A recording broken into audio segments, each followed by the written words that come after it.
Que le Seigneur vous bénisse, que le Seigneur vous bénisse, que le Seigneur vous bénisse, que le Seigneur vous bénisse, que le Seigneur vous bénisse. Saluez-vous les uns les autres, les unes les autres. Je vous salue dans le nom précieux du Seigneur Jésus-Christ. Je vous salue, je vous salue. Je vous salue. Je salue le frère Roméo, le pasteur Roméo, de Kentucky ou bien de Massachusetts ou bien de Colorado. Je vous salue, je vous salue, je vous salue dans le nom précieux du Seigneur Jésus-Christ. Que Dieu te bénisse, mon frère. Ça va, mon frère? Alors, on peut mettre qu'on travaille. Donc, vérifiez que le téléphone ne soit pas ouvert. Vérifiez que votre téléphone soit fermé pour que ça ne sonne pas quand on va commencer à travailler. Donc, on va travailler maintenant. Maintenant, nous commençons la série concernant l'Église.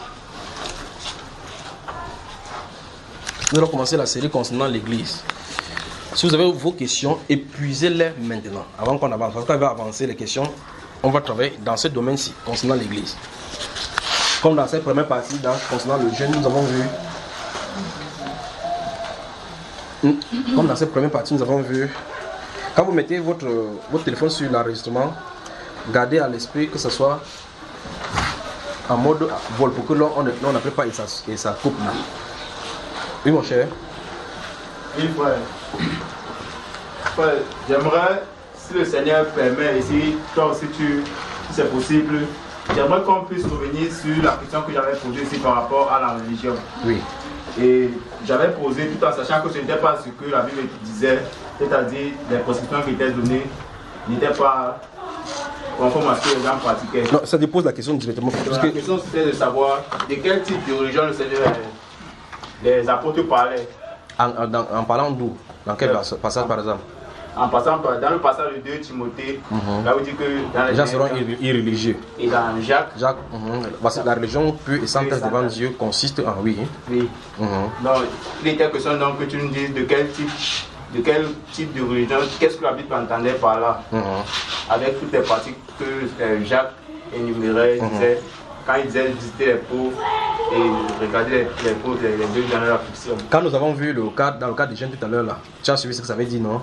Donc normalement tu devais suivre effectivement ce qu'il avait dit. Ça veut dire que c'est un style de vie. Quelle est la différence entre la religion donc et la foi en Christ Jésus? Et là je te pose la question. Bon, je crois que ce serait mieux de poser ainsi. Tu es religieux ou bien tu as foi en Jésus? J'ai foi au Seigneur Jésus. Ça veut dire que tu as foi en Seigneur Jésus. Quelle est la différence entre toi et un religieux? La différence c'est que moi quand je prie, je crois à ce que ma prière est écoutée par le Seigneur et je m'attends à l'exaucement. Tu es dans le cœur des religieux aussi pour savoir s'ils ne croient pas ou ne croient pas. Non, en fait, pour être plus clair, je me force à marcher d'après les commandements du Seigneur. Tu te forces à marcher. Il dit que même lui, elle se bat. Parce que quand il commence à parler, il dit que nul n'est parfait. Il ne dit pas que je suis parfait. Pas vrai, frère? Quelle est la différence entre toi et ces religieux? Faites t'asseoir, frère. La question est comprise. Des questions? S'il n'y a pas de questions, on s'attend d'abord sur sa question avant d'avancer. C'est quoi la différence entre un religieux? Parce qu'effectivement, l'apôtre Paul dit dans ces 2 Timothée 3 là-bas, il dit que, sachez dans les derniers jours, les gens seront fanfarons, ainsi de suite, irréligieux. D'accord? Irréligieux. Donc, ça veut dire que l'irréligion sera caractéristique des derniers temps. Mais Jacques, le prophète de quoi? Le frère Jacques dit, la religion pure et sans tache devant notre Dieu, c'est l'islam. D'accord, frère? Des questions? Attends, c'est quoi? Comment tu fais toi? C'est l'islam. C'est l'islam, c'est la soumission à la volonté d'Allah. C'est pas ça, hein? C'est pas ça, frère. Comment vous me regardez comme ça? Et c'est même la religion qu'il agrée. Mais c'est Allah qui a dit ça. Ok. Donc, quelle est la différence entre les religions? Allez, va dire ça donc dehors. Alors, quelle est la différence entre la religion et la foi en Christ Jésus? Si vous remplacez une fiche, on dit CV. Quand les gens font le CV, on dit religion. Vous dites 2 points, chrétien. Vous dites christianisme. Donc, le christianisme, c'est une religion, oui ou non? Le christianisme, bon, si on dit vous êtes dans quel... C'est un style de vie. C'est un style de vie. Style de vie, c'est-à-dire quoi? Oui, frère, tu voulais parler, Patrick? Je voulais juste essayer d'apporter une réponse que moi je la conçois. Oui. Au niveau de la différence entre la religion et vivre selon la foi. Oui. Bon, si je prends je ne peux pas citer le verset exactement, Oui. mais il y a la partie où on dit être parfait comme notre Seigneur est parfait. Matthieu chapitre 5. Vivre selon la foi, c'est viser, s'améliorer de jour en jour et vivre selon les préceptes et les commandements de Dieu, vivre selon les Écritures, selon ce qui est écrit dans la Bible. Par contre, celui qui est religieux, il a déjà un emploi de temps précis. Un peu comme si on se lève le matin, on récite le chapelet, on s'en fout aussi le chapelet, on regarde la montre. Il me faut faire 3 fois, Oui. je fais 3 fois, c'est bon. Et puis faire 3 fois en 5 minutes, je ne vais pas me laver, je sors. Oui. Bon, la religion, on est dans un engrenage. Des rituels. Jours, ça devient un rituel. On s'en fout du fait que, bon, ça, on peut croire du fait que ça va répondre à une question ou pas, ou à un problème posé ou pas, oui. mais on sait qu'on doit le faire. Je me lève le matin, un peu comme le musulman se lève, Ça devient un mécanisme. Ça devient un mécanisme. Oui, frère Blaise. Pour ma part, je comprends un peu la différence entre un religieux et... Déjà, définis-les. Qu'est-ce que c'est qu'un religieux et qu'est-ce que c'est que l'autre là qui n'est pas religieux? Pour ma part, un religieux, c'est quelqu'un qui, par ses propres efforts, tente de chercher Dieu. Oui. Et quelqu'un qui a la foi, en Christ, c'est ça? Oui. C'est celui qui croit que c'est le Seigneur qui est venu. Voilà. Je pose la question autrement. Est-ce que les chrétiens sont des religieux? Non. Est-ce que les chrétiens ont une religion? Non plus. C'est donc quoi la religion? La religion, c'est un peu comme s'attacher aux traditions. Donc la religion a travaillé avec les traditions, les rituels établis, n'est-ce pas? Oui. Et la différence entre les chrétiens, donc, c'est quoi? Image d'après les prescriptions du Seigneur Jésus-Christ. Oui. Par l'esprit. Par l'esprit. Oui, frère.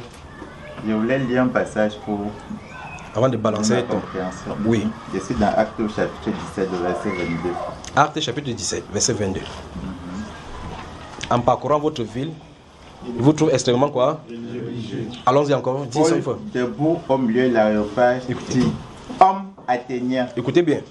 je vous trouve à tous égards extrêmement religieux. Qui a écrit 2 Timothée où il a dit que les gens seront irréligieux?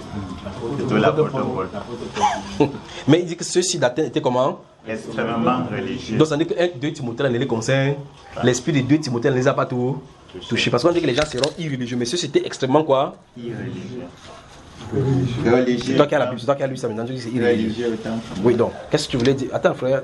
Oui, tu as lu cela, qu'est-ce que tu voulais dire? Ce que je voulais dire par rapport à la question que tu as posée, la différence entre un chrétien et un religieux, Oui. c'est que déjà dans la religion, Oui. il y a des catégories. Il y en a qui sont extrêmement religieux. Ici, Oui. là, on voit une ville qui est remplie d'idoles. Oui. Il y a tellement de divinités. Et ça c'est des personnes. Donc, même la religion, c'est niveau par niveau. Justement, il y a des degrés dans la religion. Parler de Satan, oui. Ça veut dire qu'il y en a qui, par leur style de vie, Oui. sont ancrés dans des traditions, dans des rites Extrême. qui sont extrêmes. Il y en a maintenant qui peuvent Suivre aussi comme ça. qui peuvent se séduire en quelque sorte d'être des chrétiens, pourtant ils sont là dans une cadence telle que ils se croient chrétiens, pourtant il est entré sur une religion, parce qu'il y a des rites. Or, pour le chrétien maintenant, je préfère dire pour celui qui aspire et qui est sur le chemin pour être chrétien, c'est quelqu'un qui se laisse, qui sent un appel de Dieu en lui, qui le pousse à voir en fait qu'il n'y a pas un rituel à suivre pour le Seigneur, mais plutôt se laisser conduire par le Seigneur. Par le Seigneur. Amen. Ce que celui-là disait, l'esprit. Oui, mon cher frère. Il y a aussi un passage, c'est Acte 8, 29-30. Oui. La rencontre du peuple biblique éthiopien. Oui. Donc, un religieux, c'est quelqu'un qui, en fait, il suit ce qui a été laissé par les gens, ce qu'il trouve. Il fait sans poser des questions. Donc, il suit seulement les religions de ses pères. Mais quand on a mis des questions, il ne comprend pas. Il que. Il a plus seulement ça. Donc, il ne peut pas changer. Donc, Oui, mon cher, oui. Jacques 1, Verset 27. verset 27. Oui, lis-nous ça. La religion pure et sans tache Oui. devant Dieu notre Père Oui. consiste à visiter les orphelins et les veuves Oui. dans leur affliction et à se préserver des souris du monde. Oui. Quand tu regardes, quand tu lis là, quel est le groupe qui puisse, le groupe religieux sur la terre qui puisse remplir ces conditions? Parce qu'on a dit que c'est la religion pure, sans tâche. Ce n'est pas le monothéisme pire. Donc prendre l'islam. On a dit que c'est consiste à visiter les veuves et les orphelins dans leur affliction. Deuxième condition, c'est préserver des souillures du monde. Mais ça, les musulmans le font, pas vrai? Comment tu dis encore, frère? Ils ne font pas ça. Dans l'hypocrisie. Tu les insultes, c'est dans l'hypocrisie. Comment tu dis dans l'hypocrisie? Dans l'hypocrisie. Bien frère. Comment tu peux dire ceux qui sont là? Puisque on dit la religion pure et sans tache de consiste. Donc si on veut mettre la religion vraiment en pratique, il faut visiter les veuves et les orphelins. Les musulmans font oui ou non? Ils se préservent des souillures du monde. Parce qu'ils lavent même les parties qui tuent. Chaque 5 fois, ils lavent partout. Ta bouche qui fait du mal, ils lavent ça. Il lave ses yeux parce qu'il a entendu les mauvaises choses. Il lave tout ça, pas vrai frère? Alors il ne se conserve pas de souillures du monde. Non, mais la différence c'est que c'est-à-dire la foi chrétienne est basée sur Christ. Par contre, la leur est basée sur... Donc au-delà de ces versets, il y a Christ d'abord qui est impliqué. C'est là qu'il faut qu'on parle. Et conduit par l'esprit. Conduit par l'esprit, on rejoint là-bas. Vous voyez effectivement que vous tous en avez donné les définitions. Donc en résumé, on peut comprendre la religion comme l'institution humaine pour retrouver Dieu. Comment dit le frère? C'est-à-dire que lorsque vous avez établi vos moyens pour retrouver Dieu, sans faire ce que lui il a dit, vous êtes dans la religion. Et on peut remarquer donc cela dans le langage. Frère, le Seigneur Jésus-Christ veut que nous gênons et prions. Toi, tu fais partie de quelle église? Voilà les expressions de la religion. Parce qu'il a dessus. Tu as de parler, toi, tu as de parler de qui? Lui, il a de parler de qui? Voilà. Parce que dès que tu vas dire que je suis de la radio 7e, je dis, oh, c'est vous qui pensez que. Parce que les religions sont des courants de pensée distillés par Satan pour embrouiller la vie de Christ. En réalité, la première religion qu'il a créée, c'est qui? Qui a créé la première religion, c'est qui? C'est Caïn. Comment vous me regardez comme ça? C'est pas lui qui a créé la première religion. Hein? Il a fait l'offrande sans révélation. Il dit que la première personne qui allait faire les offrandes, c'est qui, frère? C'est Caïn. Vous avez vu quelque part, c'était écrit dans un pamphlet qu'on devait donner les offrandes à Dieu. Dieu mange les fruits. Hein, frère? Non. Oh. Donc la première personne qui a fondé l'église avec les offrandes de prospérité dans l'église, c'est qui? Caïn. Donc le docteur de prospérité n'allait pas chercher ça loin. N'allez pas chercher ça loin. Alors la religion pure, sans tâche devant Dieu notre Père, consiste à visiter les orphelins et les veuves dans leurs afflictions et à s'abstenir des souillures du monde. Maintenant, si vous restez sur la phrase, la deuxième partie de la phrase, s'abstenir des souillures du monde.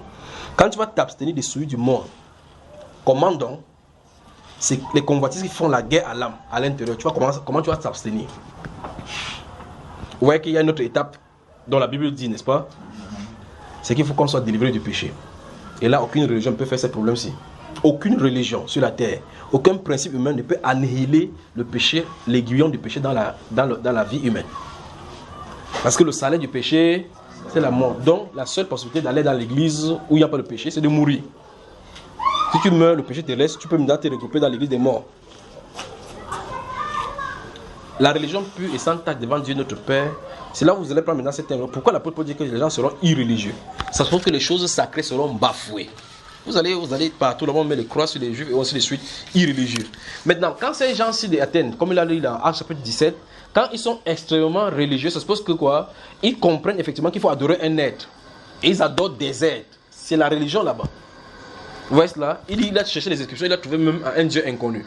Il dit, ce que vous annoncez, révérez, sans connaître, c'est ce que j'annonce.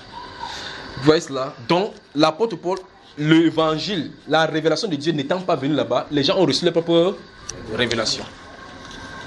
Si vous allez au chapitre 19, à partir du verset 17, où voyez effectivement comment l'apôtre Paul va avoir des problèmes là-bas, comment toute la vie sera bouleversée à cause de qui? Diane. Vous avez votre fille qui s'appelle Diane. Faites pas qu'elle parle. Alors que Diane, on dit son simulacre est tombé du ciel. Elle avait installé son industrie là-bas. Les gens ont eu une révélation d'Isis. Diane, c'est ce que vous appelez Marie aujourd'hui, au point où il y avait l'industrie qui développait toutes ses activités. Pas vrai, frère?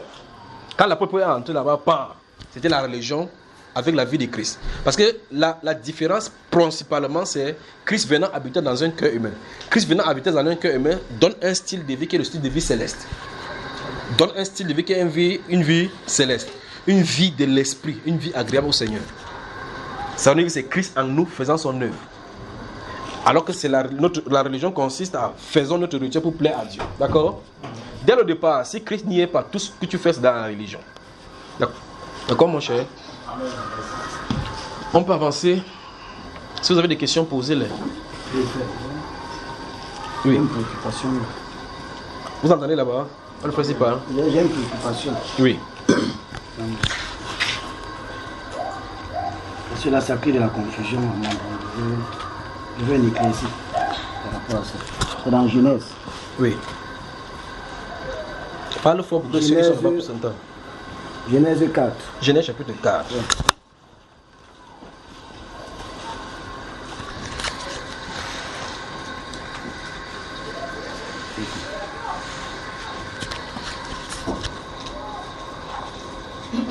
Tout le monde dit Genèse c'est le premier livre, vous n'avez pas besoin de regarder la table de matière.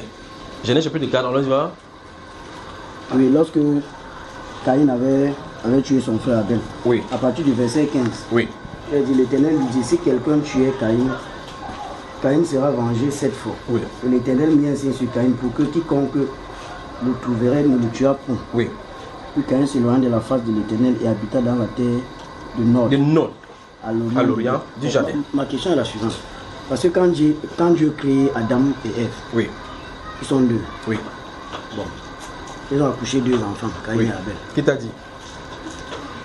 Qui t'a dit qu'ils sont deux? Bon, du moins selon la Bible. Non, c'est pas selon la Bible. C'est parce que tu as regardé la Bible sans bien regarder. Bon, Parce que la question que tu as d'aller maintenant, c'est que qui va le tuer là-bas? selon ma compréhension. C'est pas ça. Selon ma compréhension. Ah. C'est pourquoi je veux que tu m'expliques. Voilà. Voilà. Donc, du moins, ils sont deux selon ma compréhension. Oui. Quand Dieu dit, si quelqu'un voit Caïn, Sur le tuer. bon, là C'est la maintenant vraie il s'agit de quelle personne? Voilà, étant bonne donné question. qu'il n'y a que 2 personnes. Étant donné qu'il n'y aurait que. Oui, qu'il n'y aurait que. Parce que si tu dis qu'il n'y a que, il ne peut plus parler. Oui, oui. Il n'y aurait que Il n'y deux. aurait que deux Voilà. personnes. Comme c'est une conditionnelle, c'est pour ça qu'il faut regarder maintenant pour que la conditionnelle devienne maintenant ce qui est clair. Pas vrai? Voilà. Là, je veux savoir. Si vous lisez dans la Genèse, vous allez trouver cette ambiguïté-ci. Mais c'est une ambiguïté qui semble claire lorsque vous comprenez ce qu'il en est. L'histoire de la Genèse, c'est une histoire compacte depuis la création. Quand il dit compact, ça suppose que quand on raconte une histoire, on peut raconter l'histoire de près de 200 ans en 2 versets. D'accord, frère? C'est-à-dire qu'on peut raconter l'histoire. Allons au chapitre 2. Chapitre 2 de Genèse.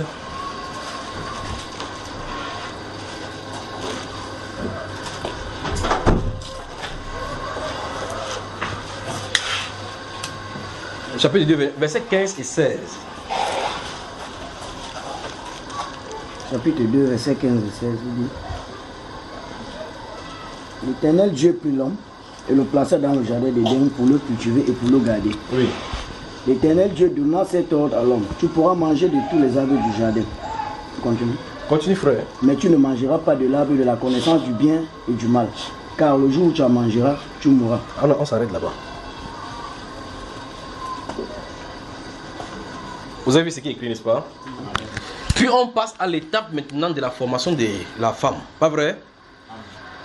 Je veux toute votre attention maintenant. Donc la question du frère, c'est au chapitre 4, verset 17, vous lisez, la Bible déclare qu'il y a, après ça, il y a une intercation entre Caïn et Abel. Enfin, entre le Seigneur et Abel. Maintenant, est-ce que lorsque Abel a été tué directement, Dieu lui a parlé instantanément?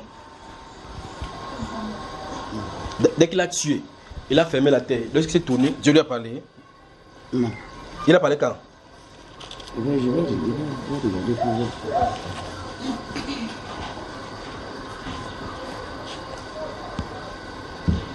Bon, du moins, comme les versets se suivent, on a l'impression que c'est... On a l'impression que On a l'impression dès qu'il a fini de tuer directement, il a parlé, pas vrai? Oui. C'est ça que vous allez voir dans la Genèse. On a Ok, maintenant, si c'est comme ça, regardez très attentivement. Dès que Dieu dit, donna cet ordre à l'homme, au verset 16, tu ne mangeras pas de le jour où tu en mangeras, tu mourras. Il te pose une question. Le jour où il a mangé, il est mort. Alors, chapitre 5.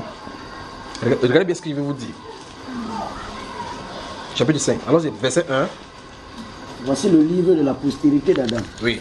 Lorsque Dieu créa l'homme, il le fit à la ressemblance de Dieu. Tu vois qu'on a prévu encore au commencement. Il créa l'homme et la femme. Oui. Il les bénit, il les appela du nom d'homme lorsqu'il fut créé. Oui. Adam, âgé de 130 ans, engendra un fils à sa ressemblance. Stop. Quand il a mangé le fruit, il avait quel âge? Je sais pas. Continuons. Un fils à sa ressemblance selon son image. Il Oui. lui donna le nom de Seth. Stop. Donc on est au moins sûr qu'il a, a mangé de l'arbre avant l'âge de 130 ans. N'est-ce pas, frère? Oui. Parce que 7 sortant, c'est quand Abel a été tué. Et par conséquent, c'est depuis longtemps. Après, avant cela, il y a eu d'abord le péché. Donc 7, c'est un indicateur pour nous montrer effectivement que quand 7 est là, c'est quand le péché a déjà été fait. Et on dit que c'est à l'âge de 130 ans. Je vais toute votre attention pour que vous saisissez.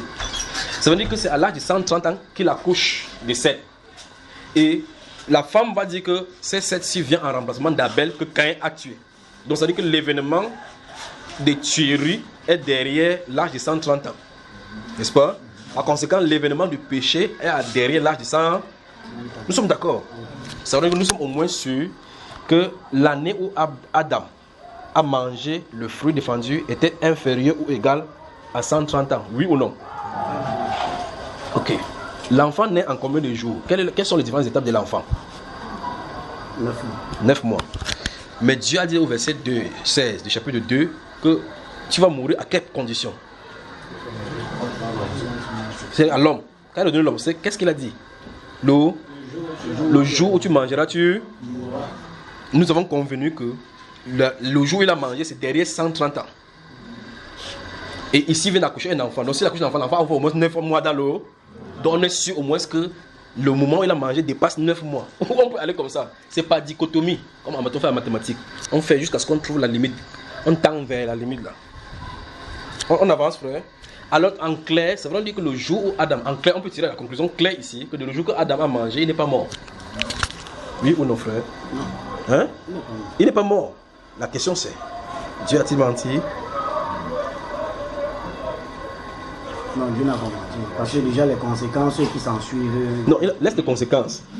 La première conséquence, c'est que quoi? Le jour où tu mangeras, est-ce qu'il est mort le jour où il a mangé? Non. Continue, tu vas maintenant voir quelque chose. Allons-y, avançons. Continue, on est au chapitre 5, non? Okay. Puis on a dit à l'âge de 130 ans, il engendre un fils à son image, selon sa ressemblance, et il donna le nom de Seth lorsqu'il fut né, n'est-ce pas? Continue. Verset 4. Oui. Les jours d'Adam après la naissance de Seth furent de 800 ans. Et il engendra des fils et des filles. Stop. Et il engendra des fils et des filles. Regarde-moi. Des fils et des filles. Ses fils et ses filles, il les a engendrés quand? Après 130 ans. On a l'impression. Ça donne l'impression que c'est après 130 ans qu'il a engendré, n'est-ce pas? Oui. Ok. Maintenant, regarde-moi encore. Donc, ça veut dire que s'il avait mangé le fruit à l'âge de 50 ans, il a attendu presque 110 ans ou bien 120 ans encore avant d'accoucher un enfant. N'est-ce pas, frère? Donc, entre-temps, ils étaient toujours deux. Avec un Caïn qui s'est baladé là-bas avec les fantômes. Parce que quelqu'un pourrait le tuer. Et qu'il n'y a pas d'autre humain. Et la Bible déclare au verset 20, du chapitre 3, le verset 20, le chapitre 3, que Ève fut la mère de tous ceux qui se sont sur la terre comme étant hommes. Donc, s'il y a quelqu'un là-bas qui se trouve là-bas qui peut tuer Caïn, il sort du ventre d'Ève. C'est ce que Dieu dit, c'est ce que la Bible déclare. Parce qu'il n'y avait pas d'homme sur la terre pour l'aider à cultiver. Il n'y en a pas. N'est-ce pas, frère? Alors, je pose la question. Ici, on dit que il avait quel âge? Adam avait tous les jours d'Adam, fils combien? Allons jusqu'à sa mort maintenant. Tous les jours qu'Adam vécut furent de 930 ans. 930 ans. Puis il mourut. Encore 930 ans, plus une. Maintenant, la Bible parle en langage prophétique qu'un jour est devant Dieu comme 1000 ans. Et 1000 ans sont comme. Effectivement, tu vois effectivement que Adam est mort avant 1000 ans. Donc, dans le langage de Dieu, il est mort avant 1000 ans. Qu'est-ce que tu en dis maintenant? Bien plus encore, on revient. Chapitre 1. En fait, vous n'avez pas mis tourner qu'il ne parle pas. Au moins, bien introduit cette notion-là aujourd'hui. Chapitre 1 de Genèse. Chapitre 1. Au commencement. Non. Dès que vous avez vous donner le verset. Verset 26 et 27. Allons-y.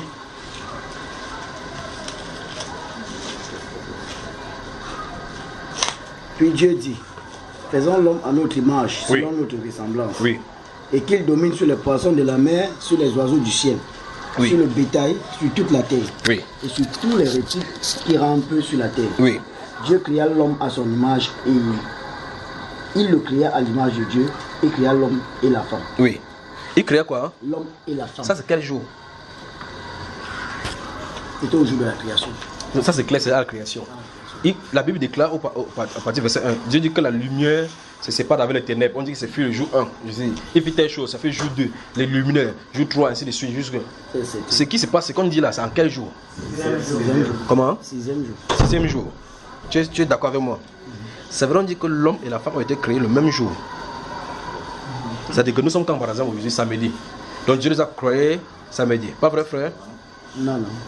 Il voulait dire, suis-moi attentivement. Ça veut dire que l'homme a été créé le même jour parce que le 7e jour il va faire quoi?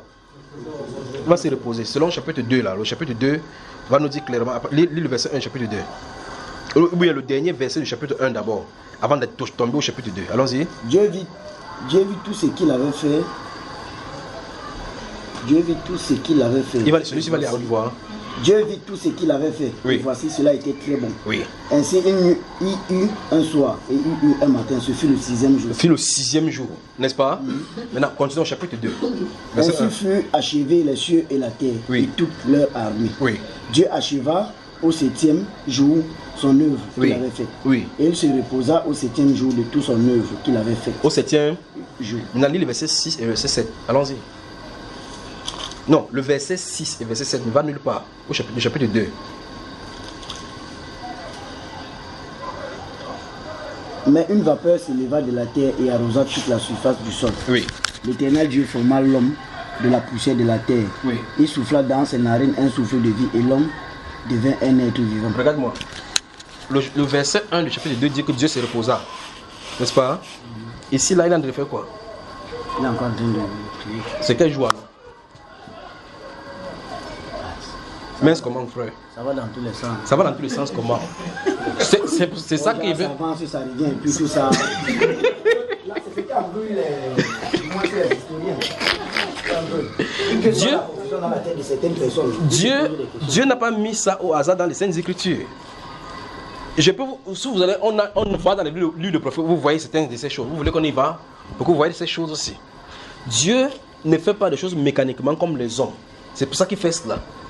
Il y a des choses qui sont mises dans la Bible. Et donc, c'est pour ça que vous allez lire la Bible, vous allez voir, après ces choses, après cela je vis, après cela je vis. Mais ce que je dis après cela, dans votre littérature, c'est que quand on dit après, ça veut dire que l'autre aussi est venu avant. Applique ça à Dieu, tu vois que ça ne donne rien. Alors dans le livre de Zacharie. Ouvrez Zacharie. Prophète Zacharie.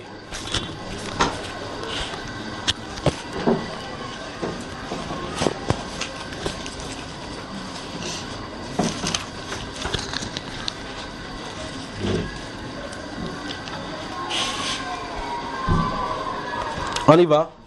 Zacharie, le chapitre 10, je vais lire quelque chose, mais je vais vous montrer. Suivez attentivement maintenant. Gardez-vous à l'esprit que la Bible n'embrouille pas, d'accord? Mais que ça embrouille quand même bien. Gardez-vous ça à l'esprit. Zacharie, le chapitre 10.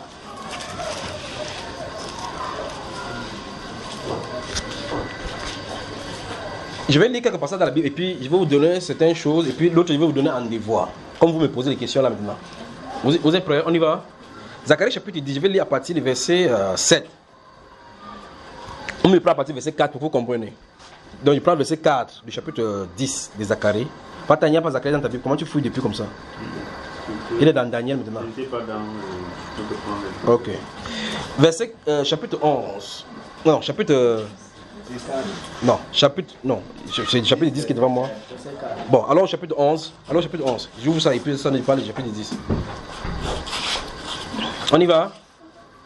Verset 4 du chapitre 11 de Zacharie. Ainsi parle l'Éternel mon Dieu. Vous y êtes? C'est ça que vous avez chez vous, n'est-ce pas? Alors, Zacharie chapitre 11, le verset 10, le verset 4. Ainsi parle l'Éternel mon Dieu. Paie les brebis destinées à la boucherie. Vous voyez ce qu'il dit? Paie les brebis destinées à la boucherie. Ceux qui les achètent les égorgent impunément. Celui qui les vend dit, béni soit l'Éternel car je m'enrichis. Et leur pasteur ne les épargne pas. Car, écoutez bien, écoutez. Car je n'ai plus pitié pour les habitants du pays, dit l'Éternel. Et voici, je livre les hommes aux mains les uns des autres et aux mains de leurs rois. Ils ravageront le pays et je ne les délivrerai pas de leurs mains. Alors, écoutez bien, parce qu'on a dit, paie les brebis destinées à la boucherie. Verset 7 dit, alors je me mis à perdre les brebis destinées à la boucherie, assurément les plus misérables du troupeau. J'ai pris 2 houlettes. Regardez, vous m'avez souligné houlettes. J'ai pris 2 houlettes. Aider la maman, c'est à trouver Zacharie. On est déjà au verset 7. Elle a déjà cherché encore Zacharie. Aider quelqu'un à trouver pour qu'on puisse avancer. Parce qu'on a des choses profondes à voir tout à l'heure là. Alors, vous êtes avec moi? Vous avez combien de lettres? 2. Ha! Parler de Bible. J'appelais l'une quoi? Grâce. Et j'appelais l'autre union. Voilà les deux grands thèmes de la Bible. Les deux grands thèmes de la Bible, ce qui concerne l'église, c'est les deux mots là. Voilà ça qui est dans la Bible, dans votre Bible. On y va? Vous allez voir les conséquences de cela. Et je fis paître les brebis. Verset 8, c'est ici, je vous pose la question. J'exterminai les 3 pasteurs en 1 mois. Mon âme était impatient à leur sujet et l'un aussi avait pour moi du dégoût. Souligner 3 pasteurs. Et puis vous allez me déterminer dans la Bible qui sont ces 3 pasteurs. Voilà le devoir que je vous donne. On avance. C'est pour ça que vous allez faire attention quand les prophètes écrivent. Faites attention. Je peux prendre comme ça plein ici dans la Bible. Regardez. Verset 9. Et j'ai dit, je ne vous paîtrai plus. Que celle qui va mourir meure, que celle qui va périr périsse, et que celles qui restent se dévorent les unes les autres. Maintenant, verset 10. J'ai pris ma houlette. On appelle ça quoi? Grâce. Et je l'ai brisée pour rompre mon alliance que j'avais traitée avec tous les peuples. Mais ici, au moins, vous comprenez ce que ça veut dire, non? Ça veut dire que c'est la fin des... C'est la fin des... C'est quand même curieux. Ça, c'est la période de la fin des... La fin des... Comment, frère? Tu as dit quoi? Où est-ce qu'on a parlé des temps ici, dedans? La fin de la grâce. Comment quelque chose écrit noir et blanc? Là, au moins, on compliqué. On dit, j'ai pris ma houlette grâce et je la brisais pour rompre mon alliance. Parce que l'alliance de la grâce est introduite avec le sang de Jésus. C'est pas ça, frère? Pour rompre mon alliance que j'avais traitée avec tous les peuples. Donc ça, c'est la période de... Ça, c'est la période de la fin de... Donc la grâce est arrêtée ici. Donc on rompt la grâce, ça veut dire qu'on arrête. Là, c'est pas ce qui est écrit. Pour rompre mon alliance que j'avais traitée avec tous les peuples. Donc à cet instant-ci, marque le moment où Dieu, il n'y a plus de grâce sur la terre. C'est ça ou c'est pas ça? Maintenant, regarde ce qui suit. Elle fut rompue ce jour-là et les malheureuses brebis qui prirent garde à moi, reconnurent ainsi que c'était la parole de l'Éternel. Ou effectivement, la fin de la grâce, c'est que les gens vont dire sur la terre. C'est que les chrétiens qui seront sur la terre vont faire... Ce qui va se passer, pas vrai? Parler de l'évangile. Maintenant, regardez ce qui va se passer par la suite. Regardez. Verset 12. Je leur dis, si vous le trouvez bon, donnez mon salaire. Sinon, ne le donnez pas. Et il pesait pour mon salaire 30 cycles d'argent. L'Éternel me dit, jette-le au potier, ce prix magnifique auquel ils m'ont estimé. Et j'ai pris les 30 cycles d'argent et je l'ai jeté dans la maison de l'Éternel pour le potier. Je veux que vous me racontiez quel événement on parle ici. On parle de quoi, frère? On parle de la vente du Seigneur Jésus. On parle de la vente du Seigneur Jésus. Lorsqu'on a on parle de quel événement de façon précise? Ici. La période de la crucifixion. Non, on parle de quoi aussi? Ce que l'on a raconté là, c'est quoi? La trahison de Judas Iscariote. C'est pas ça qui est noté ici? Bon, lorsque Judas Iscariote va trahir Jésus, qu'est-ce qu'on va faire de lui? Lorsque Judas Iscariote va trahir Jésus, qu'est-ce qu'on va faire de ce Jésus? On le crucifie, donc son sang est versé. Quand son sang est versé, ça introduit quoi? Mais voilà la grâce enfin là-bas. On a dit en haut là-bas la fin de la grâce avant son annoncement. Donc vous voyez que vous avez lu le livre des prophètes. Il a parlé de la fin de la grâce et avant de donner l'événement qui va introduire la grâce. Vous voyez, et si vous continuez en bas maintenant, il va parler maintenant. Lorsque David va s'asseoir maintenant sur le trône, maintenant les deux seront réunis ensemble. Il y aura une parfaite harmonie entre les deux. Ça c'est la houlette union. Et vous allez dans le livre de Salomon, 1 roi chapitre 11, c'est le moment où Salomon est mort que les deux maisons ont été séparées, Juda avec Israël. Pas vrai, frère? Donc, avec les peuples qui traitent la grâce, avec le problème d'Israël, c'est le problème de l'unité. Et donc, dans Zacharie chapitre 11 jusqu'au chapitre 13, il va dire que les familles vont se réunir ensemble pour pleurer sur lui comme pleure un nouveau-né. Pas vrai? Un premier-né. Et il dit maintenant, si on l'interroge, où est-ce que tu as eu cela? Il dit, c'est dans la maison de mon frère que j'ai eu cela. Parce qu'il va déverser un esprit de grâce et de supplication. Donc, vous voyez, effectivement, les événements ne sont pas de façon chronologique dans la Bible. Vous lisez Isaïe chapitre 2. Vous allez voir, effectivement, je vais vous donner un exemple, un bon exemple que vous comprenez. Regardez Isaïe. Suivez bien. Isaïe part du chapitre 1 jusqu'au chapitre 66. N'est-ce pas? Amen. Vous avez ma frère? Amen. Regardez. L'enfant naît à quel chapitre? Chapitre 7. Comment? Au chapitre 7. Chapitre 7. Chapitre 9, on dit qu'il est né. Sa conception, c'est au chapitre 7. N'est-ce pas? Parce qu'au chapitre 2, on l'annonce. Chapitre 11, on dit que puis une racine naîtra d'Ésaïe et un rejeton poussera sur ses rejetons. N'est-ce pas? L'esprit de l'Éternel reposera sur l'esprit de crainte, l'esprit de force, l'esprit de ceci. C'est pas vrai? On est en train de l'annoncer. Au chapitre 7, donc, on dit que c'est pas une femme qui va venir. Au chapitre 9, il naît, on le voit, on dit que le voici. On l'appellera admirable conseiller, Dieu puissant. Donc cet enfant sera Dieu. Pas vrai, frère? À quel chapitre il meurt? À quel chapitre le Seigneur meurt? La Bible d'Ésaïe. Ésaïe a prêché de Jésus depuis sa naissance jusqu'à sa mort en son règne millénaire. Pas vrai? Je crois que vous me perdez le temps. Donc revenons dans ce livre. Je voulais dire beaucoup de choses. Vous me regardez comme ça là. Alors dans le livre de Genèse, donc, ce sont ces choses qui sont mises dans la Bible. Quand quelque chose, un événement est mis dans la Bible, dans la Genèse, il faut faire attention. Parce que ça s'étend sur des milliers d'années. Des centaines, voire des milliers d'années. D'accord? C'est ça qui fait que quand quelqu'un lit, vous dites, et puis l'Éternel fit tomber l'homme dans un profond sommeil. Et il fait sortir le code de l'Éternel. Tu as combien de codes toi? Code téléphonique. Pas code téléphonique. Il dit code, oui. Tu as combien? 2 seulement. Ça veut dire que tu es un polygame. Donc on a retiré plusieurs codes. Je souhaite vous dire certaines choses ici, mais vous ne me permettez pas d'avancer. Alors, en clair, en résumé, Caïn et Abel sont nés. Après leur naissance, il y a eu des naissances. Donc ils n'ont pas grandi parce qu'ils sont vieux. Et puis quand on a tué, avant qu'Adam allait encore accoucher un. D'accord, frère? Il y a eu des naissances. Maintenant, l'événement de Matthieu, de Genèse chapitre 6, quand les hommes se furent commencés à se multiplier sur la terre, les filles des hommes vivent. Lorsqu'on raconte les événements, ce n'est pas comme si tout ceci est passé avant que le chapitre 6 a commencé. Maintenant, tu as lu le livre de Job? Oui, en quelque sorte. Comment ça en quelque sorte, frère? Le livre de Job se situe à quelle période des Écritures? Dans un enseignement qui se situe. Laisse-moi l'enseignement. Dans le livre de Job, c'est situé dans quelle période? Job là, qui est là, dont vous lisez de Job. Il a vécu à quelle période? Avant le déluge, frère. Tu es sûr? Tu es sûr? Avant le déluge. Donc Job a vécu avant le déluge.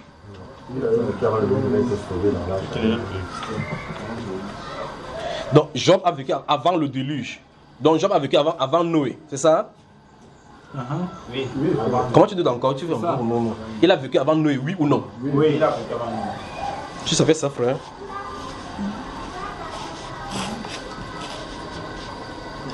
Comment tu dis mince? Ils ont dit que Job, quand vous lisez Job dans la Bible, il a vécu avant Noé. Tu ne savais pas? Tu as vu les événements des fils de Dieu qui se présentaient là pour adorer? Job là, qui lui avait dit qu'il faut offrir des sacrifices pour pouvoir donner pour l'expiation. Alors qu'il a vécu dans une période où il n'y a pas de loi. Il n'y a pas, c'est pas écrit, où Moïse n'était pas encore venu avec ces lois là qu'on fait comme ça pour l'expiation. Comment il savait? Ok. Maintenant, la prochaine chose maintenant, c'est que tu as vu les événements de tous ceux qui étaient sur la terre en ce moment, parce qu'on le situe avant le déluge. N'est-ce pas? Et on dit que durant ces moments-là, ils vivaient dans la justice. De telle enseigne que les gens sortaient, ses amis sont sortis de loin pour venir le pleurer, pas vrai? Et il a dit clairement comment tous les gens, tu as vu tout ce qui est écrit là-bas avec Eliphaz, tout ce qu'ils disent partout. Donc tu vois la population qui était à ce moment-là.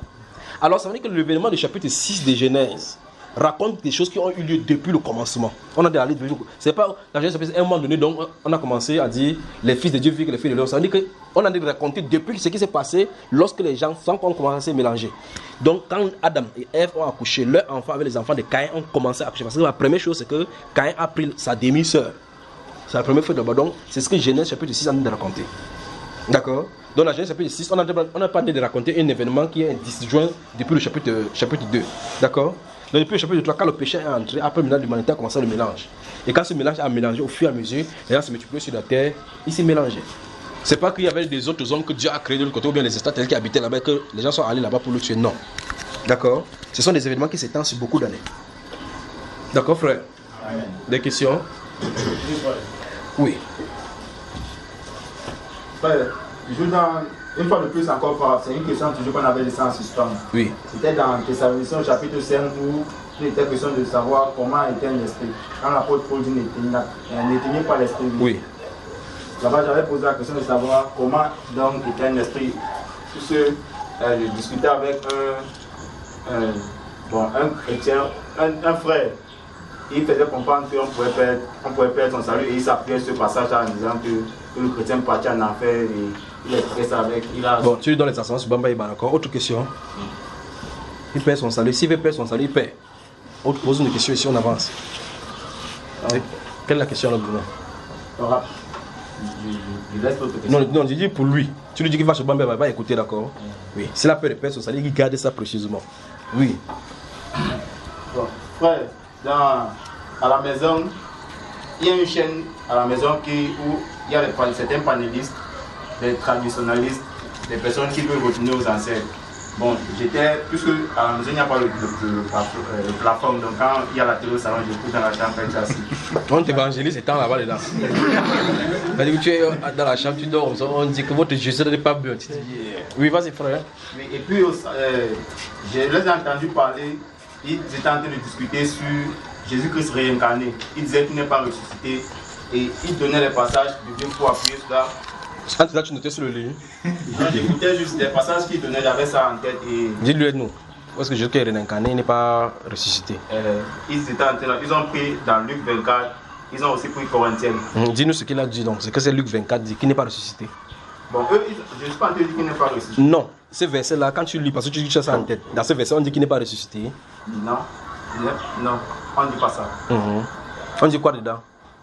Ils ont lu la partie où les disciples étaient en train de partir à Emmaüs. Ils ont lu certaines choses, ils ont expliqué un certain nombre de choses que j'ai compris, je n'ai pas gardé. Mais la question que je voulais poser, c'était parce que oui, je sais que le Seigneur Jésus-Christ est ressuscité. Non, ne prends pas ça, ne dois pas ébranler ta foi, ne t'inquiète pas. Il sait que tu as foi dans la résurrection de Jésus. D'accord? Oui. Dis-nous. Donc, je voulais maintenant, sachant cela, et moi-même j'ai pris Luc chapitre 24, j'ai lu et j'ai arrivé le Seigneur où il était en train de leur dire que quand il les a retrouvés en chemin, il les a fait comprendre. Mais tu as remarqué que ces gens n'ont pas lu ça, non? Ils n'ont pas lu. Ils ont seulement lu la conversation avec Jésus justement sur le chemin, n'est-ce pas? Là où ils ont continué jusqu'à dire qu'il ne fallait-il pas que le Christ souffre et qu'il entre dans sa gloire. Ils n'ont pas lu ça. Oui. Quel est le problème maintenant, frère? Donc, maintenant, moi, quand je suis arrivé là et découvert ça, une question me suis même montée à l'esprit. Oui. Je me suis posé la question, bon, le Seigneur Jésus-Christ, il dit que les prophètes ont parlé de sa résurrection. Oui. Bon, et là, je me suis à cœur comme si me monté le verset de David, là où l'apôtre Pierre, pour le passage, lui disait que tu ne permettras pas que ton nom, ton bien-aimé voit la corruption. Oui. Là, je me suis rendu compte que le prophète David a parlé de la résurrection du Seigneur Jésus-Christ. Oui. Maintenant, dans plus éclaircissement, j'aimerais que tu puisses encore me donner un autre prophète qui a parlé de la résurrection du Seigneur Jésus-Christ dans l'Ancien Testament. Ok. Bon, au moins l'autre là t'éclairci déjà, non? Oui. Non, c'est vrai que ça va. Parce que le prophète David en a parlé, c'est suffisant. Si un prophète parle, tu vas douter d'un prophète? Non. Jonas a fait combien de jours dans le ventre des poissons là? Ça fait là, je t'ai encore donné, non? Alors, ouais, il fallait lui parler de Jonas pour qu'il comprenne que c'est un autre encore là-bas. Alors que Jésus lui-même a dit que le miracle qu'il vous sera donné, c'est celui des 3 du corps. De même que Jonas passa 3 jours et 3 nuits dans le ventre de grands poissons de la terre, c'est de la même façon le Fils de l'homme passera 3 jours et 3 nuits dans le ventre de la terre. N'a-t-il pas dit cela? Laisse-les comme ça là. Et les gens qui sont là-bas sont les agrégés, les nantis, des spécialistes, on les appelle les grands maîtres. Et voilà ce qu'ils font. Oui, mon cher. Il y a une dernière question. Oui. Ça concerne un peu lié à la foi et à peu près le sport ou certaines activités. Je pense qu'on en avait discuté quand oui. Ça concerne la pratique des arts martiaux. Oui. Bon, moi j'ai pratiqué les arts martiaux, à un moment donné j'ai arrêté. Parce qu'on atteignait déjà un certain niveau, bon, des explications, un certain niveau où la pratique allait déjà à un certain niveau, j'ai dû arrêter. Parce que j'ai compris, bon, avant j'ai compris que ça devient différent de la lutte que je connais, du coup j'ai arrêté. Maintenant, la question que je me suis posée, c'était pour quelqu'un maintenant qui est par exemple dans l'armée ou dans la police, où la pratique maintenant de l'art martial est obligatoire. Parce que ce sont les arts des techniques de combat. Ce sont des techniques de combat. Parce qu'en fait, quand on pratique, celui qui a un bas niveau, il sait que oui, je me défends. Je fais ci, je fais ça, je me défends. Mais à un certain niveau dans les arts martiaux, le mouvement même lui-même qui est synchrone n'a plus. Ce n'est pas simple. Ce n'est plus seulement lié au fait que je vais me défendre. C'est lié à la manipulation des énergies. Et tout. Je suis vu un des enseignements pour parler tu parlais de Sangoku et tout le reste et tout. Ou quand on voit par exemple Naruto, les enfants voient les chakras. Mais effectivement, quand on pratique les arts martiaux, celui quand on. Il y a par exemple, moi je pratiquais l'aïkido. C'est japonais, c'est pratiquement comme. La mer. Oui, c'est lié. c'est là où j'ai arrêté parce qu'à un moment donné, parce qu'elle n'a essentiellement, il y a beaucoup de cérémoniales dans l'aïkido. Oui. Beaucoup trop même. À un moment donné, il y avait des questions, on était sur le tatami au dojo, on discutait. Maintenant, la tenue même déjà de quelqu'un qui pratique l'aïkido. C'est un problème. Vous allez voir que c'est différent de tous les autres qui pratiquent karaté, judo et tout le reste. Maintenant, il y a une sorte de jupe noire qu'on porte qui est le hakama. Oui. Le hakama a des plis. Sur la jambe gauche et sur la jambe droite et à l'arrière. Et chacun des plis est compté. Ces plis maintenant, quand on remonte dans l'histoire maintenant et tout le reste, ça remonte jusqu'à un moment où on parle de la déesse Astarte ou quelque chose comme ça. Donc ça monte jusqu'à Astarte. C'est ce jour-là que j'ai arrêté de parler. Donc Marie, le frère dit que... Attends, j'arrive avec les questions. Attends, il explique bien ton histoire. Le frère faisait... Après un jour, il a dit qu'avant de commencer le sport, ils sont assis sur le truc, avec les pieds croisés, là, comme ils se croisent. On lui dit que je vais t'expliquer l'histoire de notre origine. On a monté, il dit que l'empereur tel a fait comme ça, l'empereur tel, on monte. Que l'empereur ici a sorti l'épée, on a coupé tel, la déesse tel. Après, il a entendu Astarte. Que quoi? Que Astarte, même ici, pointe quelqu'un, dit c'est celle dont tout le monde entier révère. Ouais, ça veut dire que vous esquivez le catholique. Vous dites que non, je ne suis pas catholique. Mais frère, entre temps, tu avais fait l'église catholique, c'est ça? Non, moi je vais à l'église évangélique. Pourquoi tu ne partais pas chez les catholiques? Bon, d'abord, le fait de faire la prière à Marie. Laisse bon. Je dois me confesser à un homme. Non, c'est bon, on va prendre pour Marie. Donc, vous voyez que le frère savait regarder les catholiques comme ça, non. Prier Marie, quoi? C'est Jésus qu'il faut prier. Il dit non, qu'est-ce qu'il fait? Il dit que c'est. Papa, t'as été dans quelle église là? Église évangélique. Il parle que c'est l'évangile qu'on parle ici là. Il prie. Quand ils sont venus, il va porter maintenant la jupe de qui? Astarte. Donc la personne qu'il a fui dans l'église catholique, il l'a retrouvé où? Dans le karaté. C'est terrible. Vous riez comme ça, c'est terrible. Lorsque vous lisez la Bible, dans ce livre, j'arrive frère, dans ce livre des Actes des Apôtres, chapitre 19, et vous voyez comment on dit, Démétrios qui dit que le fait que la statue d'Astarte est menacée comme ça, on l'appelle là-bas Diane. La Diane, d'accord? C'est Askera, Astarte, Isis. C'est elle qui prend tous ces noms-là. Aïssatou. Quand vous entendez le mot Aïssatou, c'est elle dont on parle. J'ai lu ça dans les documents aussi. Ah, tu as lu ça dans les documents. Donc, quand vous entendez Aïssatou, l'Égyptologie, quand vous entendez Aïssatou, c'est Astarte. Donc, c'est la question. Quand vous avez le monsieur qui chante Aïcha, épouse-moi, c'est d'elle qu'il en a de parler. Oh, Aïcha, baisse-moi. C'est d'elle qu'on a de parler. Cette mission-ci est inspirée par ces choses-là. Vous voyez le chrétien conduit, on va dire Aïcha. Tu fuis Marie, c'est Aïcha que tu allais chanter là-bas. Dans la musique, elle est adorée. Dans l'art martial, elle est adorée. Donc on fait Marie te tape bien, vous comprenez. On avance, frère. Alors, c'est vrai, on dit que. Parce qu'on va revenir sur ta question entre le sang et le jeûne, parce que tu as touché le cadre militaire et autres là-bas, on va regarder ce qu'il en est. Il faut qu'on réponde clairement à ce que la Bible en dit, d'accord? Déjà, il va te poser la question là où tu as chuté. Tu dis que le jour qu'on a expliqué que quoi avant que tu es sorti là-bas? Bon, là on a commencé à parler, à donner plus d'explications parce qu'au départ. Qui donnait cette explication? Le maître, le sensei, celui qui enseigne. Quand il donnait comme ça pour vanter l'art, pour dire effectivement la source, mais il ne savait pas qu'il te donnait des informations précieuses. Bon, en quelque sorte. Parce que tu faisais d'abord les recherches tout autour de la religion. Oui. Et quand tu as rencontré la même personne qu'on appelle Marie, tu as déposé le kimono. Raconte ton histoire. Bon, en fait, la première que je voulais savoir, comment est-ce que cela se passe? Donc, le militaire, lui, comment est-ce qu'il va vivre? Laisse le militaire. Toi, tu es militaire, frère. Non. Parle d'abord, pourquoi tu es sorti? En fait, il y a plein de choses que j'ai. Bon, en même temps, j'ai fait des recherches et tout. Oui. Quand je lis, il y a des choses que je ne comprends pas, j'essaie de voir jusqu'où est-ce que cela, jusqu'à quelle portée cela peut aller. Oui. Parce que Et qu'est-ce que tu as découvert? Parce que nous sommes parlé comme ça pour que ceux qui sont dans ces arts-là, il y a des parents qui, au courant des vacances comme ça, inscrivent les enfants dans le karaté. C'est devenu comme quelque chose qu'on dit que mon enfant fait le karaté. Vous allez dans les écoles, même dans les écoles maintenant, il y a des clubs karaté, le club musique, le club danse, le club boxe. Tu fuis un, tu rencontres l'autre. Peut-être même le grand frère qui boxe là-bas, vous allez voir un jour que c'est Astarte qui a porté la jupe et fait comme ça. Donc partout c'est minier. Il faut que les parents sachent de quoi il est question. Quand j'ai arrêté ça, oui. J'ai dit non. Si la philosophie va déjà un peu plus loin et toutes ces choses, j'ai commencé à me rappeler. Le frère Achille est où? Il est où? Vous voyez que celui-ci a bien, il a besoin de la délivrance pour le frère Achille, non? Effectivement, quand je. Comme il va raconter son histoire ici tout à l'heure. Tu vois, comme tu vas pratiquer vraiment les armes, il y a des périodes. Je ne sais pas où papa se trouve. Papa Soyo. Il a pété le cœur. Où sont tous les gens qui ont fait les arts martiaux là? Il y a des périodes. Attends, frère, ne parle pas encore. Il faut qu'on cherche Papa So. Et il mettait, Papa So, si tu vois Papa So, tu demandes, il mettait la main dans la glace comme ça là. Il reste comme ça. Comme dans le congélateur, il met comme ça, il ne sent pas. Après, il ne sent pas le froid. Il met ses pieds. Il met les ciments comme ça, il tape ça sur la petite coupe. Donc si tu fais des rires, tu têtes là comme ça, tu peux confirmer. Il tête ça comme ça casse. Tout ça, quel est le but que ça recherche? Pour montrer qu'on peut faire réveiller le Dieu qui est en l'homme. N'est-ce pas, frère?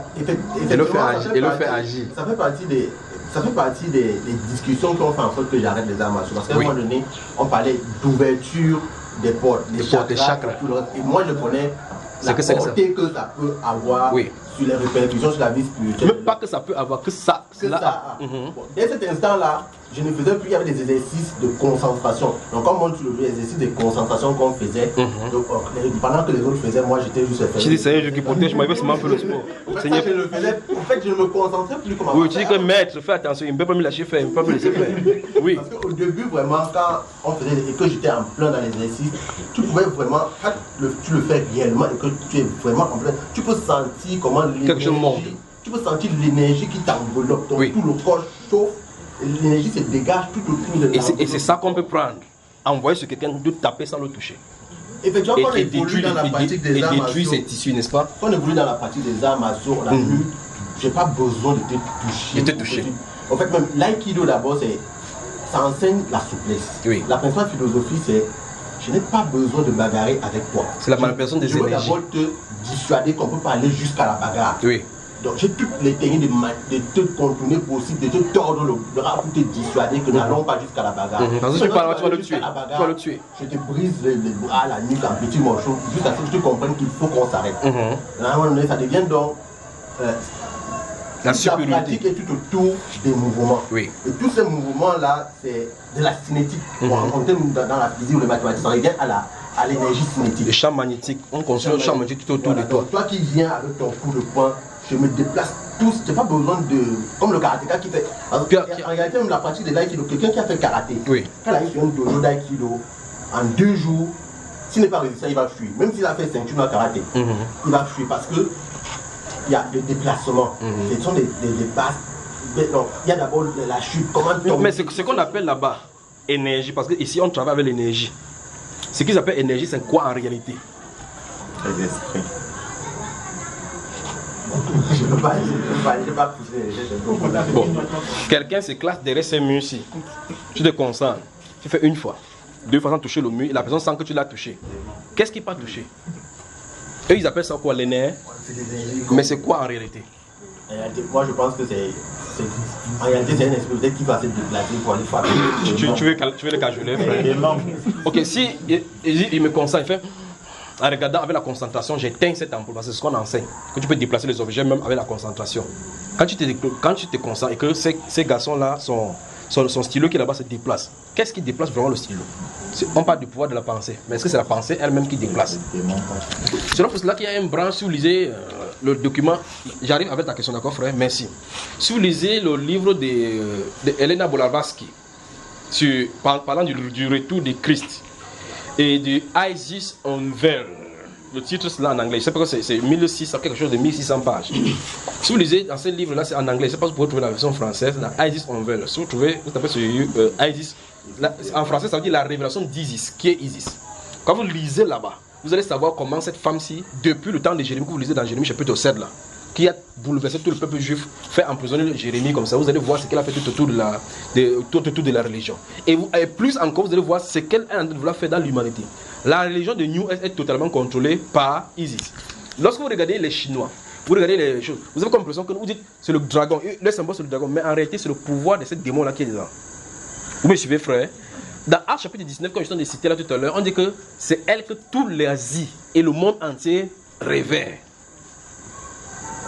C'est une question de toutes les modifications qui ont eu lieu.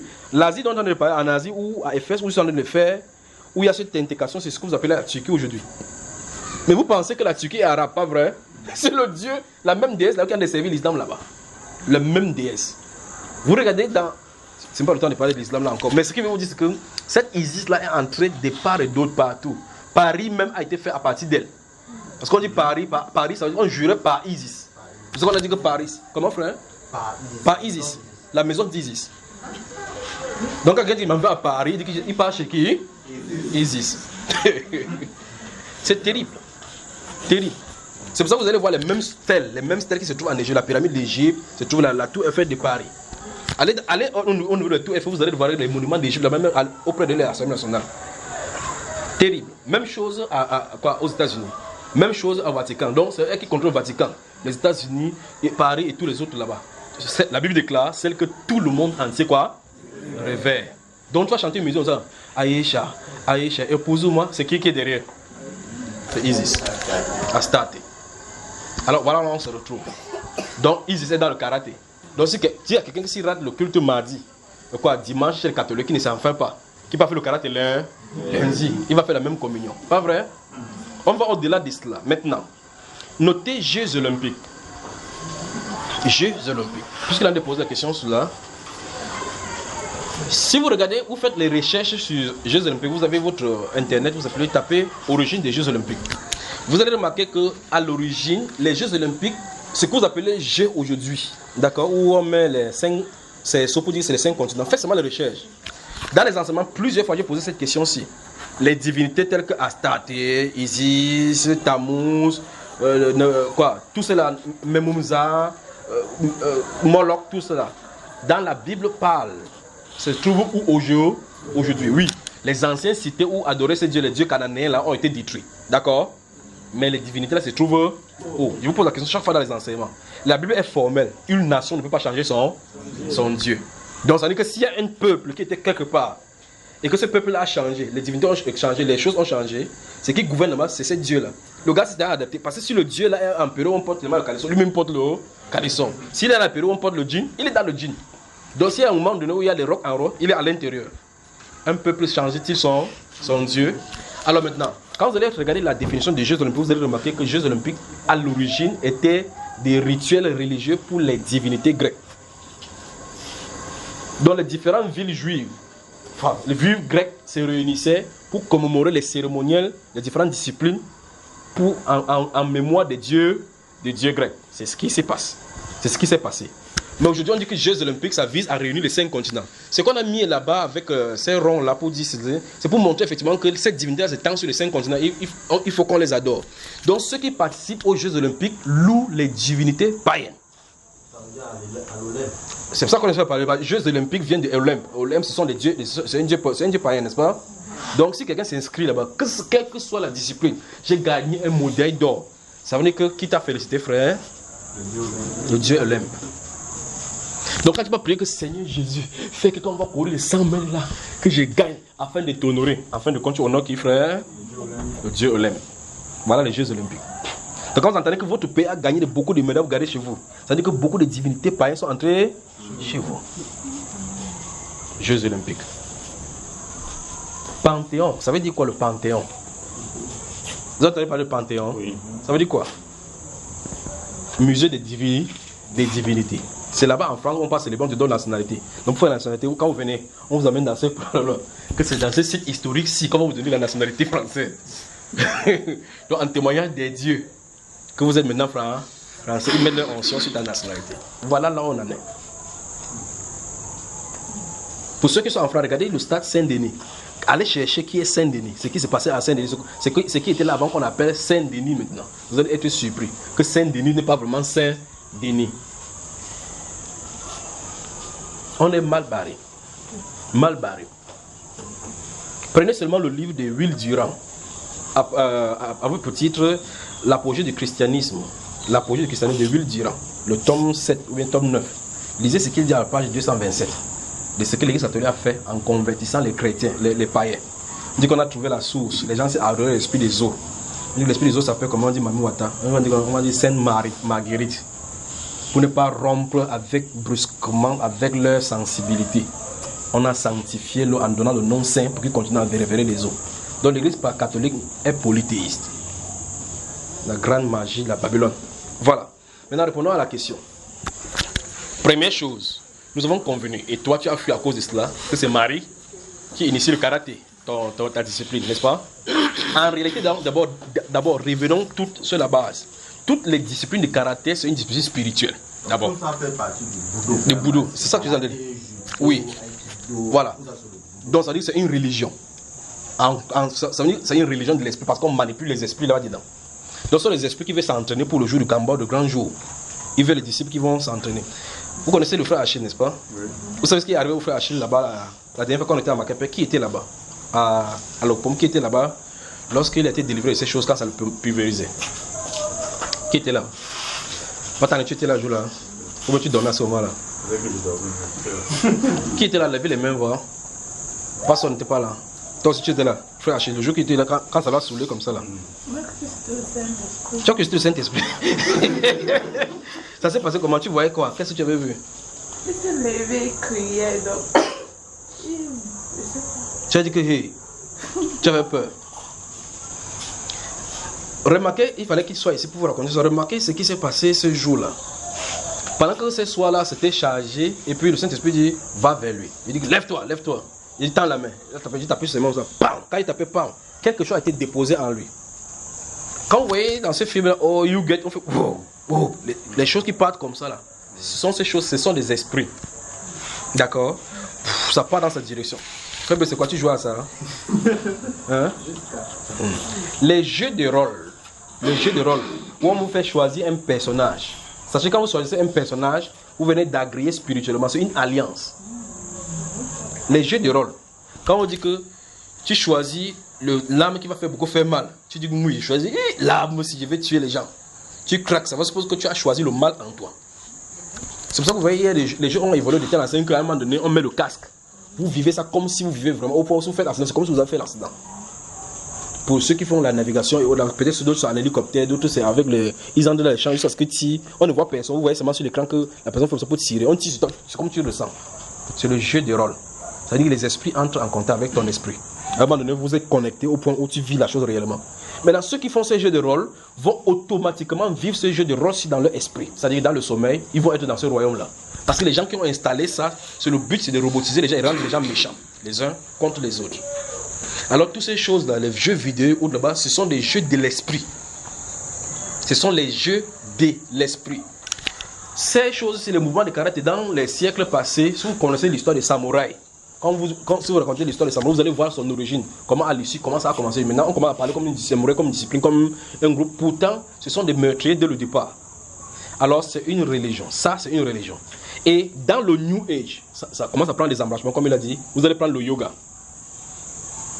L'un des principaux buts, je crois qu'il va falloir qu'on fasse des enseignements sur les religions orientales là-bas. Je vais mettre ça là-bas parce que la Bible déclare dans Ésaïe chapitre 8, verset 19, qu'ils sont pleins de l'Orient. Qu'on est plein de l'Orient. Tandis que la religion orientale a infesté beaucoup de religions sur la terre. Ils sont pleins de l'Orient. Je vais mettre là, vous allez voir ce qu'il en est. Alors, les gouvernements, particulièrement indiens et chinois, sont en train d'envahir la terre doucement, on ne sait pas ce qui se passe. Ils viennent dans des pays du tiers-monde. Citez-moi un pays sous-développé où il y a beaucoup plus de pauvreté plus que l'Inde. Il faut que me citez. Vous pouvez voir un pays sur la terre qui a plus de pauvres que l'Inde. Alors, ils amènent leur soutien dans le pays, comme le Cameroun par exemple. Ils viennent, ils construisent les orphelinats. Ils nous aiment toujours, pas vrai frère? Allez à Calcutta voir ce qu'il en est là-bas. Vous voyez? Ils disent que ceux qui sont sous les ponts là-bas à Calcutta, s'ils sont comme ça, c'est que c'est la loi du karma. Il ne faut pas les aider parce qu'il faut qu'ils aient plus le temps. Quand ils vont faire ça, ils vont mourir. Mais en même temps, ils laissent les pauvres pour venir ici pour aider les pauvres. Ils ouvrent les universités. L'institution est bonne. Ils signent des partenariats avec le gouvernement. L'argent qu'ils dépensent là, ils cherchent les âmes. Parce que les maîtres qui vont venir vont commencer à introduire les enseignements du Moyen-Orient à l'intérieur. Il y aura les techniques de relaxation, les techniques de yoga. Écoutez-moi d'abord le mot. Des respirations contrôlées. Les techniques de yoga. Les techniques de yoga maintenant, ça va maintenant. On construit les hôpitaux. Quand on construit les hôpitaux, quand vous venez à la maternité, on va dire qu'il y a des techniques de contrôler votre respiration. Pour quand vous allez accoucher, qu'il n'y ait pas trop de douleur. On dit femme, avec le gros, arrêtez votre pas en bas, on dit descendez, on dit remontez, remontez. Après, on dit comment vous vous sentez, il me sent bien, il faut bien accoucher. On vient de vous initier au satanisme. Vous allez voir prendre tous les romans maintenant, même au restaurant, on dit que pour manger, faire le yoga. Il y a un style de prière de yoga, ainsi de suite, ça, tout le domaine. Donc tous les domaines sont touchés. Si vous n'avez pas la révélation de la Bible pour savoir ce que c'est, vous allez dire non, ce n'est juste qu'un sport comme tant d'autres. Quand je fais comme ça là, en poussant dans l'univers, où est le problème? Or, en faisant ça, pendant que tu fais ça, tu as d'ouvrir ton esprit au champ de... Quand on dit que tu peux te connecter avec l'univers, frère, il y a quoi dans l'univers? Donc les gars cherchent comment ils vont en résider. Et ils cherchent maintenant qui va ouvrir les portes. Tu dis que viens à moi. Par ici aussi, viens à moi. Allez faire le karaté, on va vous délivrer seulement. Vous voyez? Maintenant, le frère pose la question, si quelqu'un est de l'armée et qu'il fait le karaté, parce qu'il y a les différentes techniques là-bas de combat, où vous êtes obligé d'apprendre cela, parce que quand vous allez en guerre, vous pouvez aller au niveau de corps à corps. Tu fais caca, ton arme finit, tu es obligé d'aller d'abord avec les pieds pour désarmer celui qui est là-bas. Il est d'abord quoi? Il est dans quel corps, frère? Il est censé faire quoi? Donc même s'il ne fait pas le karaté, il fait quoi, frère? Des questions?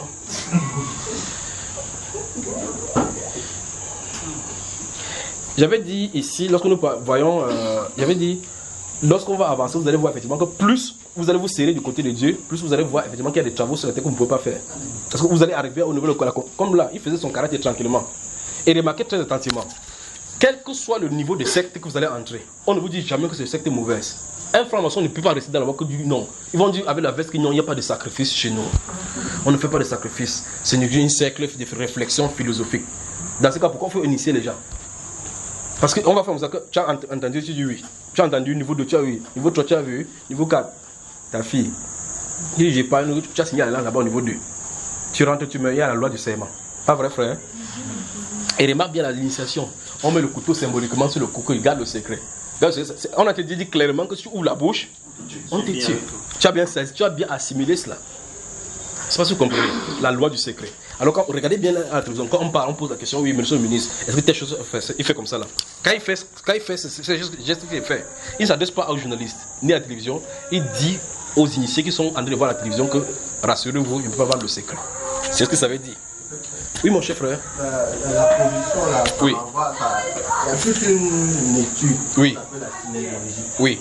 La synégologie, pour cette position, si n'est-ce pas? Bon, toutes les postures, parce que quelqu'un parle ou qu'il ne parle pas, oui. Le corps répond. Le corps répond. En fonction de la question qu'on lui pose. Voilà. Donc, là, on a vu quand je suis là, quand tu me poses la question, tu es hérité d'observer les gestes de corps qu'il fait. C'est la réflexion. Tant qu'il n'est pas nettoyé par ça, il va aussi l'obliger de faire. Il va dire que non. Quand celui-ci a fait comme ça, on est parlé, ça suppose qu'il va faire comme ça. Oui, frère. En fait, ça permet d'anticiper, on utilise ça souvent dans les négociations. Oui. Ça permet de dans les débats. Dans les débats où de pousser l'autre à bout pour qu'il le révèle. Oui. Il peut ne pas dire oui ou non, mais sa posture montre qui il est, c'est qu'il dit. Que oui, on a touché le bon point et maintenant on peut forcer pour qu'il en frappant là-bas. En frappant là-bas, en insistant sur le fait. Tu vois les débats télévisés, surtout même lors des séances, lors des présidentielles. C'est ce qui arrive, n'est-ce pas? C'est ça que c'est sur cette fibre-là que les journalistes qui connaissent où l'adversaire joue pour pouvoir déstabiliser l'autre en plein débat. Donc pendant que vous en avez prêché devant quelqu'un, suivez maintenant vos gestes. Arrêtez la Bible entre les mains quand vous bloquez la Bible sur vous. Que je suis fixe en Jésus, je suis fixe en Jésus, je suis fixe en Jésus. C'est fini, oui, frère. Selon les discussions ou même lors d'une embauche, dans certains cabinets de recrutement utilisent ces techniques-là. Si tu manques, il y a une posture, si on te pose une question, tu ne peux pas répondre. Le corps seul va se mettre en réserve. Donc c'est un peu fait de fermer la main. Je me réserve, je ne parle pas. Et tu le fais comme ça sans s'en rendre compte. Et ainsi de suite. Il y a le fait d'éthique, le fait de... On pose une question, le simple fait de regarder à gauche ou à droite, le temps de réfléchir pour répondre. Que celui-ci en allait chercher quelque chose, a dit quelque chose. Voilà, donc il y a des comment dire ça, des études qui vont plus loin. Le gestuel. À gauche, ça veut dire qu'il réfléchit, il va créer une réponse. Une réponse. Donc quand le gars part à gauche, on s'en rentre, il rentre avec une réponse. Et ainsi de suite. Donc il y a des éléments comme ça où le fait, on peut reconnaître quelqu'un qui est accro à la cocaïne par des gestes. Oui. Il en manque, il a des choses qu'il fait, ainsi de suite. Donc, autant de choses. Et quand le frère marche comme ça là, ça montre quoi? Alors, vous voilà dans le monde. on fait les études, effectivement, comme on a dit, lors de la présidentielle entre c'est Nicolas Sarkozy et quelqu'un, une étude en France, on a enfermé les étudiants quelque part, on a mis les gestes là-bas pour les étudier les gestes, observer les gestes que Nicolas Sarkozy fait là-bas, et telle personne font. Et à l'issue de ça, on a dit qu'ils devaient gagner à cause des gestes qu'ils ont fait. Donc, oui. Ça fait l'objet de toute une série, un film qui a été tourné, toute une série qui est basée sur. Pour ceux qui suivent les séries, il y a Light to Me, Dr. Lightman ou quelque chose comme ça. C'est toi qui suivais ça pour les rêves. Ça fait partie maintenant. On commence, on continue. Des questions? Que Dieu vous bénisse. Que Dieu vous bénisse. Ces choses-là, si vous connaissez quelqu'un, vos frères, vos soeurs qui ont inscrit les enfants dans le karaté, enlevez-les. Vous ne faites pas du bien à ces enfants. Je dis que non. C'est quoi? C'est pour que l'enfant puisse savoir se défendre. Pourquoi tu formates l'enfant à se défendre? Défendre de quoi? Pour que l'enfant soit fort pour savoir se défendre. Soumets-le entre les mains du Seigneur, que le Seigneur le défende. Quand l'enfant entre, parce que, comme il était en train de dire, aucune secte satanique ne pourra jamais, en tout cas, laissons les sectes sataniques quelque part. Les sectes religieuses, dites chrétiennes, vous allez entrer quelque part. Quelqu'un vous a dit que ici on sait Satan? Non. Le pasteur, dans l'enseignement que j'ai parlé, connais-tu ton pasteur, le pasteur nigérian qui était mort, qui était allé en rivière, et puis ils sont lavé, le maman a couché avec lui pour lui donner les esprits, pour faire tomber les gens, l'huile là où il devait faire coucher avec le vierge. Vous avez vu dans son église, il avait écrit église de Maman Ouattara. Quand il guérit, il dit qu'il était guéri au nom de Maman Ouattara. Faites attention. Vous voyez que c'est plus il monte, qu'il comprend que ça ne va pas, n'est-ce pas? Maintenant, il peut faire marche arrière, parce qu'il sait que c'est la mort. Alors personne, si quelqu'un ouvre cette église de Satan, même pas le président lui-même ne peut pas aller là-bas. Il faut au moins écrire que Sainte Église des dieux, la mère des églises, la mère. Quand tu entres là-bas, on sait que c'est la mère Isis. Ouais, ça frère. Donc faisons attention. Toutes les sectes pernicieuses, c'est comme ça. On présente toujours l'original, puis derrière se trouvent des choses. Alors donc, on doit veiller sur nos âmes. D'accord frère? Amen.